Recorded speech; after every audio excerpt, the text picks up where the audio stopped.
नमस्कार बच्चों, हम हितोपदेश के मित्रलाभ प्रकरण का अध्ययन कर रहे हैं। विष्णु शर्मा राजपुत्रों को यह शिक्षा दे रहे हैं कि साधनहीन होने पर भी, धनहीन होने पर भी बुद्धि का प्रयोग करते हुए किस तरह से कोई व्यक्ति अपने कार्यों को सिद्ध कर सकता है। इस संदर्भ में आगे कह रहे हैं, देखिए, अस्ति गोदावरी तीरे विशालः शाल्मली तरु। गोदावरी नदी के किनारे विशाल सेमल का वृक्ष है। तत्र नाना दिग्देशात आगत्य रात्रौ पक्षिणो निवसन्ति। वहाँ पर नाना दिशाओं और नाना देशों से आकर रात में पक्षी निवास करते हैं। अथ कदाचित अवसन्नायाम रात्रौ अस्ताचल चूड़ावलंबिनी भगवती कुमुद्री नायके चंद्रमसी लघुपतक नामा वायसः प्रबुद्धः कृतान्तम इव द्वितीयम अत्यंतम व्याधम अपश्यत। इसके बाद किसी समय रात्रि के समाप्त प्राय होने पर, जबकि भगवान कुमुदनीपति चंद्रमा जो है चंद्रमसी, चंद्रमा के अस्ताचल की चोटी पर पहुंच जाने पर लघुपतक नामक जो कौवा है वह प्रबुद्धः जागा और उसने कृतांतम एव यमराज की तरह द्वितीयम आयांतम दूसरे आते हुए व्याधम अपश्यत, जो व्याध है बहेलिया जो है उसको अपश्यत देखा। तम आलोक्य अचिंत्यत, और उसको देख करके वह सोचने लगा, अद्य प्रातः एव अनिष्ट दर्शनम जाता है, आज प्रातःकाल ही अनिष्ट दर्शन या अशुभ दर्शन हुआ है। ना जाने किम अनभिमते दर्श्यते इति उक्त्वा तद अनुसरण क्रमेण व्याकुलश्चलति यतः। ना जाने क्या अनिष्ट दिखलाएगा, ऐसा कहकर क्रम से उसके पीछे पीछे व्याकुल होकर के चल दिया। यतः क्योंकि, श्लोक देखिए, शोक स्थान सहस्राणि वह स्थान शतानि चा दिवसे दिवसे मूढ़म आविशंति ना पंडितम। कह रहे हैं शोक स्थान सहस्राणि, जो शोक का जन होता है, जो मूर्ख जन जो हैं उनको हजारों शोक के स्थान और भय स्थान शतानिचा और सैकड़ों भय के स्थान प्राप्त हो जाते हैं। पंडितम ना, किंतु जो बुद्धिमान व्यक्ति होता है उसको वे प्राप्त नहीं होते। तात्पर्य यह है कि जो मूर्ख होता है उसे प्रतिदिन अनेक शोक और बहस के अवसर प्राप्त होते हैं, किंतु विद्वानों को नहीं। मूर्ख शोक और भय को दूर करने के उपाय नहीं सोच पाता और उनमें फंसकर दुख या कष्ट उठाता रहता है, पर विद्वान शोक और भय के अवसरों पर अपनी बुद्धि के बल से उन्हें दूर करने का उपाय कर लेता है, अतः उसे ये दुख प्राप्ति नहीं होती है। यहाँ यद्यपि कौआ जो है उसके समक्ष दुख का अवसर उपस्थित हो गया था, तथापि बुद्धिमान होने के कारण वह व्याध के पीछे लगकर उससे बचने का उपाय खोजने के लिए तत्पर था, इसलिए यहाँ पर इस प्रकार से कहा गया है। इसमें बच्चों आप संधियां देखेंगे, जो व्याकरणात्मक टिप्पणियां हैं वो देख सकते हैं।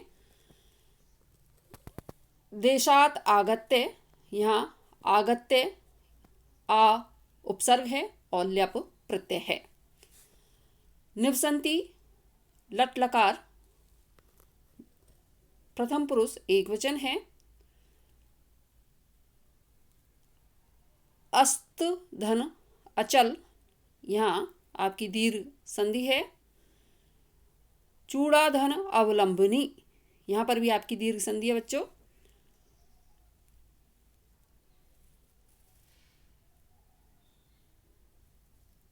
द्वितीयम आयातः, यहाँ पर द्वितीयम हलंत संधि है। व्याधम अपश्यत हलन संधि है। तम आलोक्य, यहाँ भी हलन संधि है बच्चों। आलोक्य अचिंत्यत, यहाँ आपकी दीर्घ संधि है। अकहा सवर्ण से अ और आ को दीर्घादेश हुआ है। प्रातः एव विसर्ग संधि है। एव अनिष्ट, यहाँ आपकी दीर्घ संधि है। इति उक्त्वा, यहाँ वही इससे पूर्व जो बताई गई थी इको यणचि से यण संधि है। व्याकुलः चलति, चलितः यहाँ विसर्ग संधि है, क्रमेण तृतीय विभक्ति है। दिवसे दिवसे आवृत्ति होने से यमक अलंकार है।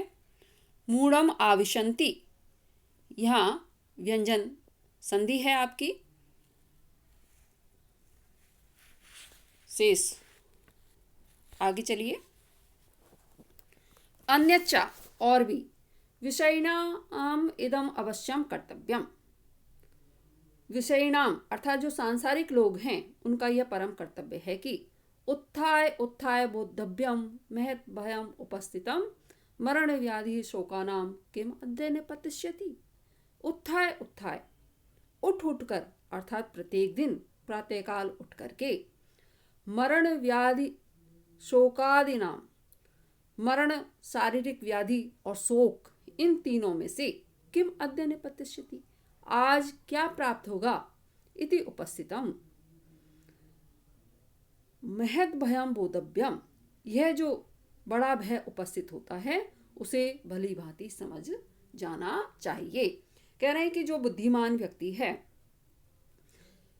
अर्थात जो सांसारिक व्यक्ति हैं उनका यह परम कर्तव्य है कि वे प्रतिदिन प्रातःकाल उठकर यह सोचें कि मरण व्याधि और शोक, इन तीनों में से आज कौन मुझ पर आएगा, क्योंकि ये तीनों बड़े भयानक होते हैं और इनमें से कोई ना कोई अवश्य उपस्थित होता है। अर्थात मनुष्य को इन्हें सोचकर समझकर इनसे बचने का उपाय प्रतिदिन ही मतलब प्रातः विचार करना चाहिए या सोचना चाहिए, क्योंकि इन तीनों में से कोई भी आपके समक्ष कभी भी उपस्थित हो सकता है। अथ तेन व्याधेन तंडुल कणान विकीर जालम विस्तीर्णम, अथ तेन व्याधेन, और उस व्याधेन जो बहेलिया था उसके द्वारा तंडुल कणान विकीर, जो चावल की कण हैं उनको फैला करके, जालम विस्तीर्णम, जो जाल है उसको फैलाया गया। साचा तत्र प्रच्छन्नो भूत्वा स्थिता, और वह छुप करके वहां बैठ गया। अस्मिन् एव काले चित्रग्रीव नामा कपोतराजः सपरिवारो व्यति विसर्पस्ताम तंडुल कणान अवलोक्यामास, उसी समय चित्रग्रीव नामक जो कबूतरों के राजा थे के जो परिवार है उसने परिवार सहित आकाश में उड़ते हुए उन तंडुल या चावलों के कणों को देखा। ततः कपोतराजः तंडुल कणलुब्धान कपोतान प्रहा, तब कपोतराज ने तंडुल कणों के लिए लालायित जो कबूतर हैं उनको कहा, निर्जने वने तंडुल कणानां संभवा तत् निरूप्यताम तावत भद्रम इदम न पश्यामि प्रायण अनेन तंडुल कण लोभेन अस्माभिः अपि तथा भवितव्यम। वो कह रहे हैं कि इस निर्जन वन में जो तंडुल कण हैं उनकी उत्पत्ति कहाँ से हो सकती है, अतः पहले इस बात को समझ लो, मैं इसे कल्याणकर नहीं समझता हूँ। प्राय इस तंडुल कण के लोभ से हमें वैसा ही कष्ट उठाना पड़ेगा या वैसा ही होगा ये जैसा कि हुआ।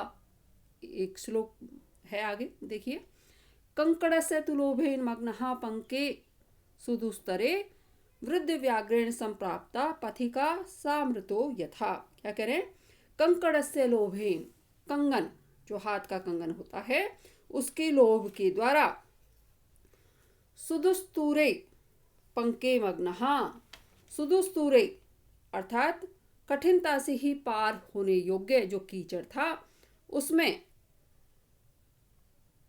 फंसे हुए और वृद्ध व्याघ्रेण बूढ़े बाघ के द्वारा संप्राप्तः दबोचा गया, वह जो पथिक है मारा गया।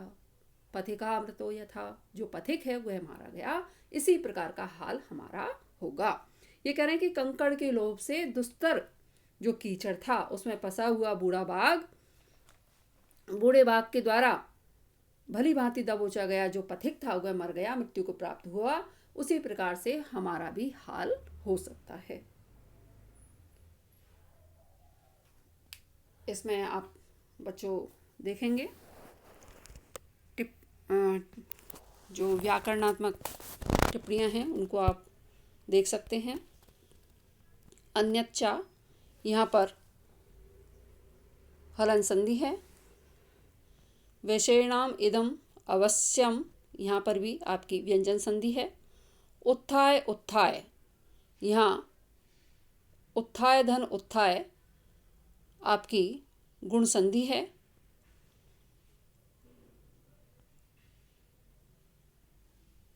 भयम उपस्थितम व्यंजन संधि है। शोकानाम बहुवचन षष्ठी विभक्ति बहुवचन है। किम अद्य, यहाँ भी व्यंजन संधि है। निपतिष्यति, यहाँ आपका लिट लकार एक वचन है प्रथम पुरुष का। व्याधेन तृतीय विभक्ति एक वचन है। तंडुल कणान द्वितीय विभक्ति बहुवचन का रूप है। विकीर्य वि उपसर्ग है और ल्यप प्रत्यय है इसमें बच्चों। क्री धातु है।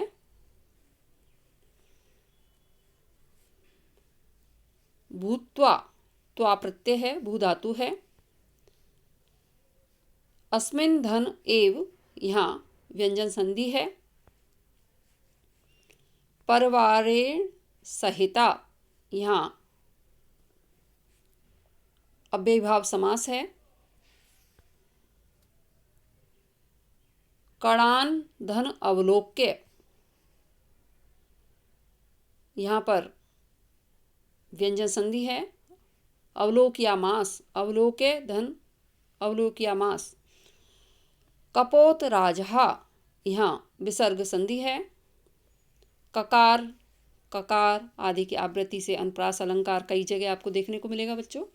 कुतो अत्र, यहाँ पूर्व रूप संधि है। कणानाम तंडुल कणानाम, ये षष्ठी विभक्ति बहुवचन है। निर्जने वने सप्तमी विभक्ति एक वचन का रूप है। भद्रम इदम व्यंजन संधि है। प्रायेण अनेन, यहाँ आपकी दीर्घ संधि है। अनेन में तृतीय विभक्ति है। लोभेन अस्माभि, यहाँ भी आपकी दीर्घ संधि है। लोभेन में तृतीय विभक्ति का एक वचन का रूप है।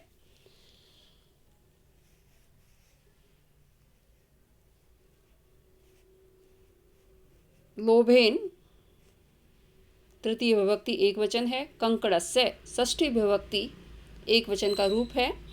पंके सुदुस्तरे, यहाँ सप्तमी विभक्ति एक वचन का रूप है।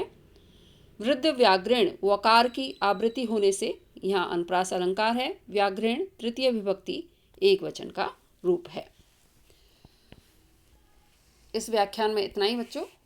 शेष अगले व्याख्यान में मिलेंगे। तब तक के लिए धन्यवाद।